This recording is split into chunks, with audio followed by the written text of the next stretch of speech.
Hi, I'm Len Smith, interim pastor at Shepherd's Heart Fellowship here in Osceola, Indiana. We're continuing our series today based on the book Brethren Brush with Greatness that was written by Frank Ramirez. Today we're going to talk about a name that's very common in northern Indiana, that of Studebaker.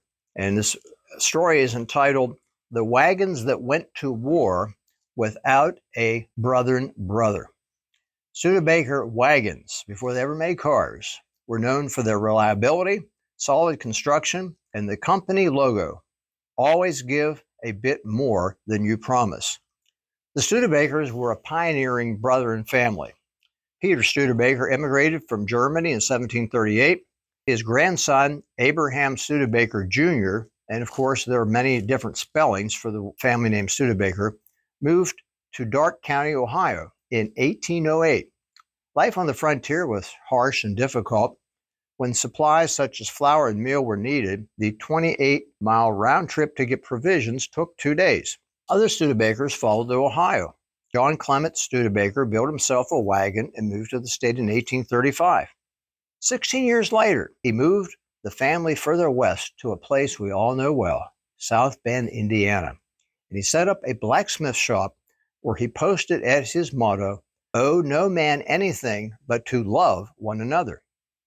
His 5 sons, Henry, Clement, John Moeller, Peter, and Jacob, soon set up a wagon-making business, copying the one their father had built. John Moeller invested $8,000 in the family business, all the money he earned in the West during the California gold rush. Although he never found gold, he struck it rich making wheelbarrows for the miners. Eventually, the Studebaker Company would become one of the world's first and premier automotive manufacturers, but not without facing a religious crisis within the family. In 1868, the men called themselves the Studebaker Brothers Manufacturing Company, and by 1874, their sales had topped the $1 million mark. Their wagons were essential equipment for the great westward migration. Manufacturing products known for their high quality, they also achieved worldwide fame.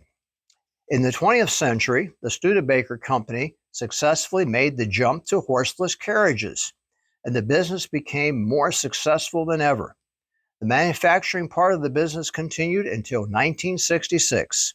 Celebrities such as Thomas Edison, Al Jolson, Jack Dempsey, Joe Louis, Judy Garland, Eleanor Roosevelt, and even Ed Sullivan owned Studebaker cars.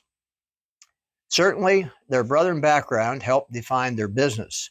It was said of John Moeller Studebaker, who continued to work with the business until shortly before his death in 1917, quote, "That old Dunkard frugality never entirely disappeared," unquote, and that he kept a picture of his Brethren father on his desk in South Bend. Thank you for listening to this story about the Brethren roots of the Studebaker family and the Studebaker Motor Company. We invite you to worship in person with us here at Shepherd's Heart Fellowship for life application classes at 9 a.m. or regular worship at 10 a.m. And if you can't make it, you can watch our service online. Thank you for listening, and stay tuned for another edition of Brethren Brush with Greatness.